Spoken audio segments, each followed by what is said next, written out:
Good morning. My name is Tiffany. I'm standing in front of Worcester County Courthouse at 225 Main Street in Worcester. And on October 19, 2018, Alyssa Bristol, Dcf supervisor, wrote an affidavit. Mary Frances Keenly petitioned the court with this affidavit, and Judge Carol A. Erskine saw it fit for them to take custody from me immediately based on this affidavit.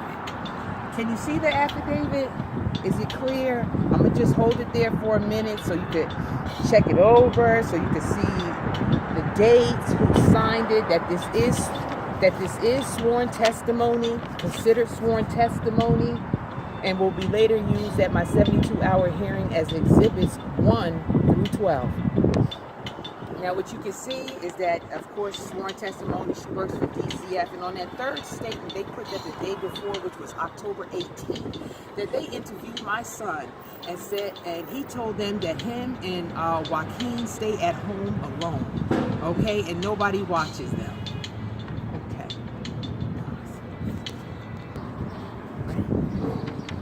Now, as you can see, the dates on this are 10/18, 2018 at 11:30 a.m. And the staff person on this is Megan Rondell. Now, she went to my son, if you can read that, she went to my son's daycare and interviewed my son, and he stated, where is it? Joaquin just yells at, it says, Joaquin just yells at me all the time. And Avery responded to the question of them asking him, who watches you when your mom is at work? Nobody. Okay, ERW's tried asking the question again in a different way about who is in charge when mom is at work. Avery responded, nobody. Avery, and it just says, and then they try to say that he struggles with daycare and is impulsive. The nerve. First of all, Megan Rondell did not have the right to interview my son. She never had the right to go to the daycare provider and interview my son. This is completely illegal. DCF workers are not allowed to interview your children without consent. Okay? It is illegal.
You good over there?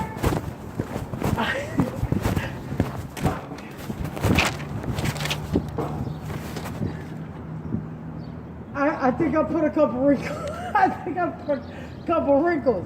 But we had some help. Oh, there's one under the tire in the back left side.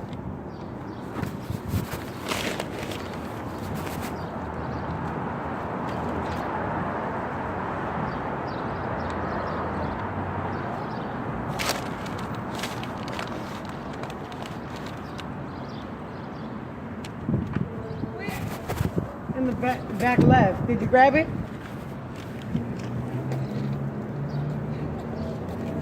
Oh. Okay. I told you. We need I told you I needed help. We need paper weights.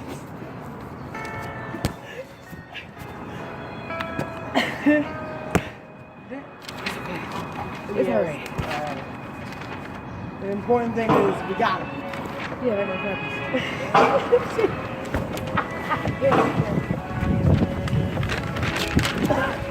You posted it? gave it a project?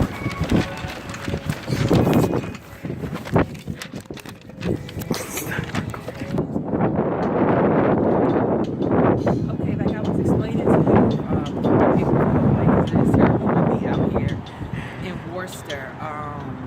This one of the statements they used in this affidavit was completely illegal because they interviewed my son at the daycare provider, and they never had the legal right to interview my son.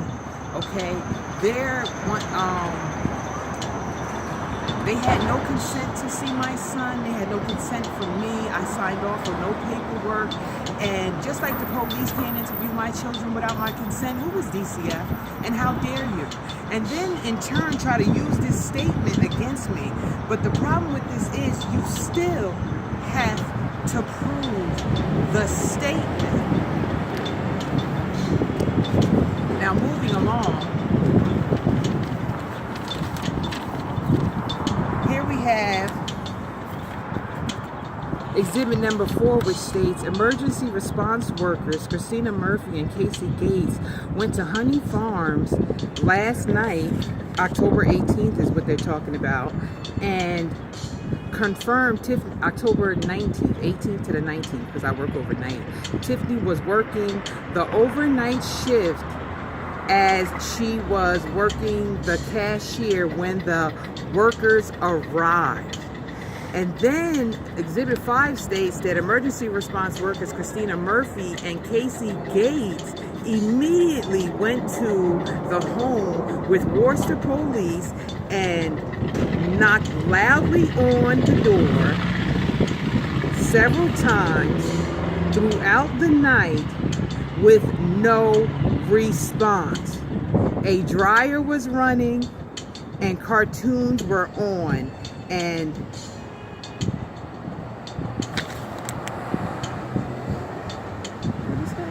cartoons were on. A dryer was running and cartoons were on, but children could not be heard. Thus, the police would knock down the door. You hear that?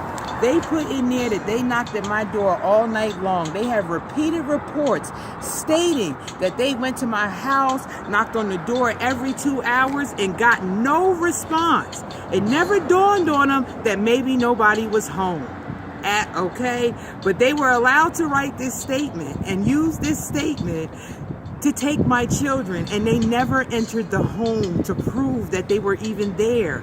You couldn't prove that they were there because you didn't need to prove that they were there, because in Worcester County and Worcester Courthouse, DCF doesn't need proof. They need absolutely no proof. They can write stuff like this that doesn't make sense, that proves that they did not prove their case, and your children will be taken, courtesy of Judge Carol A. Erskine, because that's who allowed these perjured statements to come in, illegal statements from my son, perjured statements from their workers, to come in and take my children.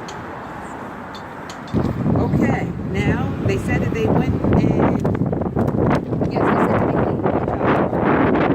They said that they came to my house at night, and then they immediately went to my house and going into cartoons playing, and did not enter the premises because they did not have children. Now they went to the house with the police because they were getting calls saying that I left my children in the home at night while I was at work, and they went to my home with the police and never entered my house. Now on this paper, it says on 10/19/2018, Casey Gates wrote this report, and it says that, take a look, I'm gonna hold it here so you can get a good look and read it, because all of this is legal paperwork. All of this is being used against me and is fictitious, frivolous, and fabricated. But these things are allowed at 225 Main Street, Courtroom 4, Judge Carol A. Erskine. Okay, now what it says here is that it says these workers went in the Honey Farm with the police, and they introduced themselves to me. I immediately became defensive and told the workers that they needed to leave and that this was harassment. harassment. These workers explained that the report filed that the children are home alone while I work, and they just wanted to know that they are safe and with an appropriate caretaker. Now this is me exercising my legal right. I told the ERWs that the children are where they need to be, and that I was not telling them where they were, and that they needed to leave my place of business. Because legally, I have the right to not tell anyone where my children are. You said that they were left at home alone. Prove it. Why didn't you go into the house? Why didn't you go in there and get them? Why would you leave children at home all night alone at risk? Furthermore, let me tell you a little bit about DCF. Because on this report, it says that Casey Gates wrote this report. It says that Christina Murphy and Casey Gates showed up to my job. Now this is video security footage from my job. Ooh, where my thing go? And if you'll note the time, it is 1:43. Now, what I don't know is which one of these caseworkers is Christina Murphy and which one is Casey Gates, because that man is Patrick Brink.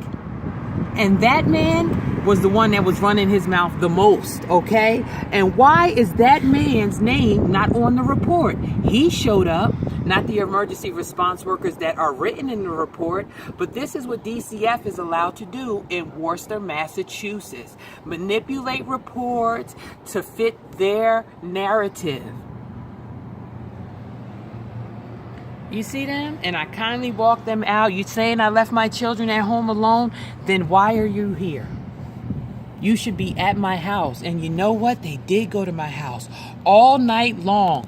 Woke up my neighbors, asking them for keys to my house. But they went with the police and they never entered the premises. Yet they were allowed to kidnap my children courtesy of Judge Carol A. Erskine based on a false affidavit. Completely manipulated report. Moving on. Now, it says that this morning, emergency response workers Christina Murphy and Casey Gates went to Chandler Elementary School and spoke with Joaquin about where he was last night, and stated he was sleeping in his own bed. Okay? That's Exhibit 7. Now, where was I? Okay, Exhibit 8. The emergency response workers told him they saw his mother at work last night and asked who was watching him while his mother worked, and he stated, "You have no right to be at my mother's place of business." He then changed his statement and stated his old daycare provider was watching him while his mother was working. Exhibit 9. When emergency response workers asked him why he did not answer the door last night, he stated, "Why were you knocking so loudly?" confirming he was home. Are you kidding me? Okay.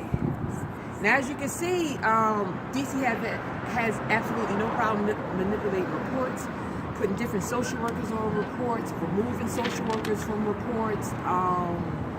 This is something common, and what my lawyer says that they call procedure. Okay. Now, they said they interviewed my son, and they went to the school at 8:25 in the morning, and Casey Gates wrote this report, and it says that take a look, and we'll go through it together.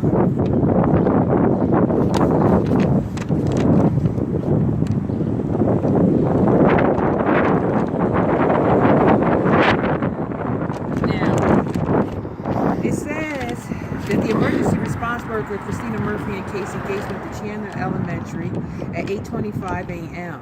They informed, they first met with Principal Jessica Boss and Principal Melissa Fergus and updated them on what was going on. And at this time, Ms. Boss went and got Joaquin from class and brought him to the office. The ERWs introduced themselves, which Casey Gates and Christina Murphy, and they introduced themselves and asked Joaquin a few questions. Joaquin told the ERWs that he didn't sleep in his own bed last night because he stayed at the old daycare lady's house.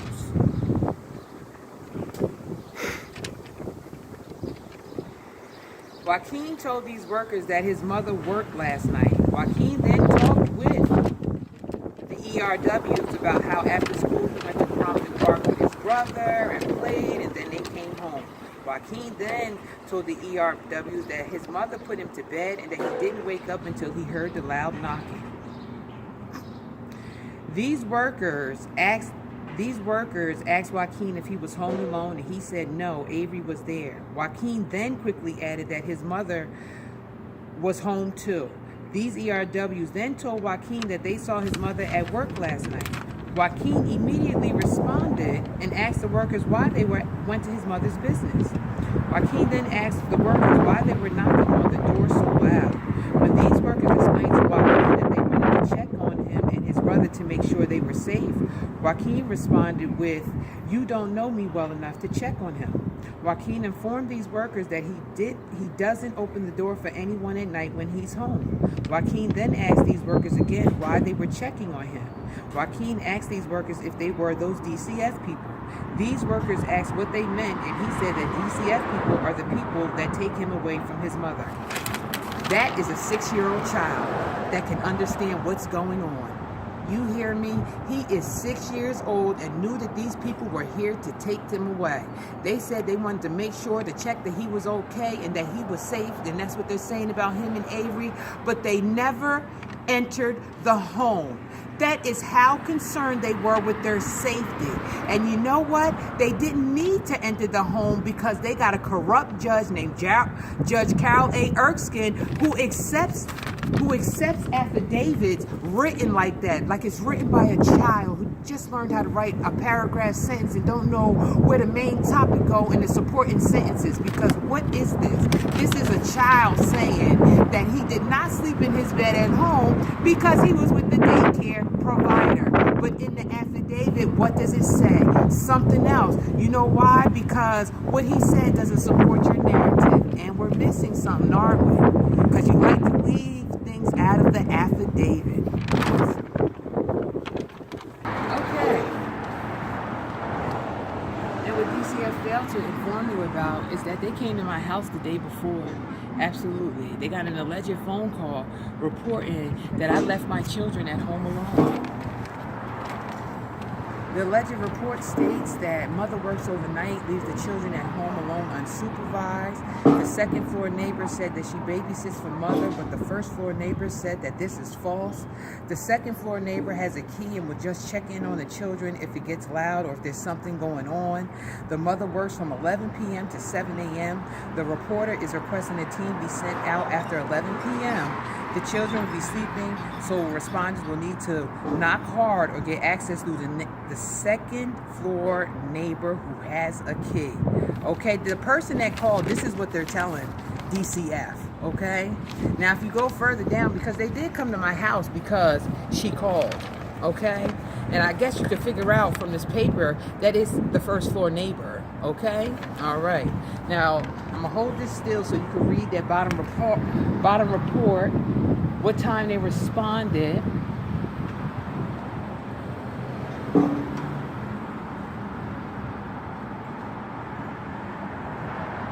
Okay. Now it says that they came to my house at 11:50 p.m. Okay, it says emergency response workers Rondo and Murphy responded to the home escorted by 2 officers from the Worcester Police Department. It says the Worcester Police Department knocked on my apartment door, and I asked them who is it, and the Worcester Police Department responded that it was the police. Like that's an open sesame. Anyway, it says it says that they told me they were the police, and it said, and I told them I don't believe it was the police. I said I'm looking out my window and I don't see any police cars. Okay, the police is at my door, but yet when I look out my window, it's not a police car in sight. Yeah, it's 2 officers here. Okay. The police responded and said, "We're parked down the street." were parked down the street. Is this a sting? You know, why are you parked down the street? Children are, you get a call to escort DCF. Okay, moving on. It said, at this point, Tiffany stopped responding.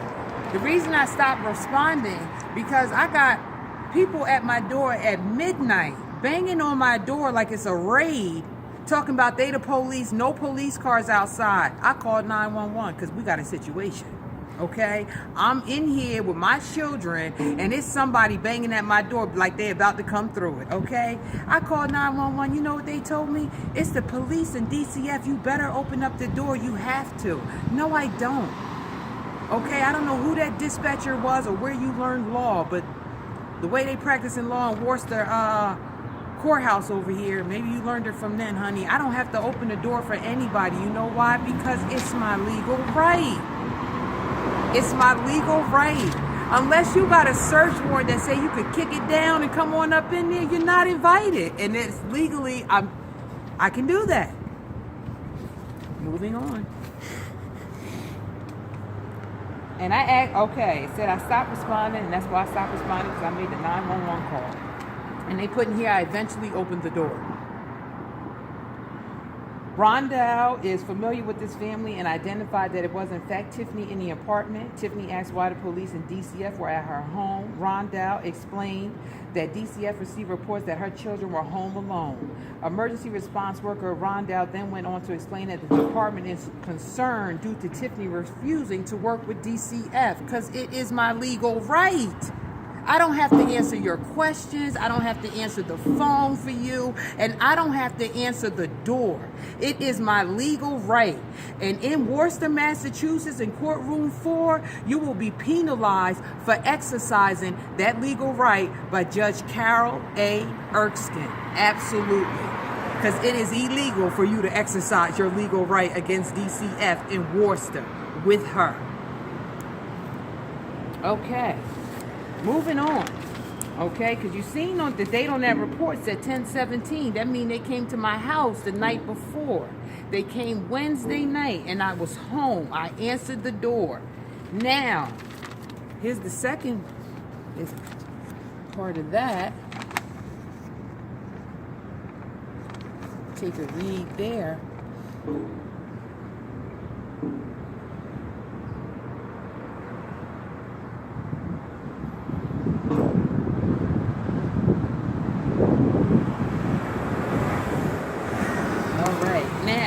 It says Tiffany walked away at this point and began opening the bedroom doors and allowed emergency response workers to see Joaquin and Avery. Joaquin was in the first bedroom to the right when Tiffany opened this door. Joaquin sat up in his bed and appeared disoriented. He immediately laid back down. The next door to the right was Avery's bedroom. Avery was asleep on the floor, although there is a bed in the room. Both beds had sheets on them. The children appeared groomed. The apartment was messy, but not deplorable. I have children. You know what they do? They have a house of fun, toys everywhere. Are you getting me? We started on Thursdays and really get into it on Fridays and Saturdays, baby. Okay. There were many items throughout the apartment, but not trash. Tiffany laughed and stated, "You came on the wrong night. I work on Thursday, Friday, and Saturday nights." Tiffany stated to the ERW that when she works, she leaves the children with a friend who lives in the valley. And for you Worcester people, Kelly Square to the valley is a hike. You hear me? Only way you get in there is in a car or in a cab. You hear me? Because I ain't traveling with my kids at night across town on no bus. Okay. At the Kelly Square. Okay.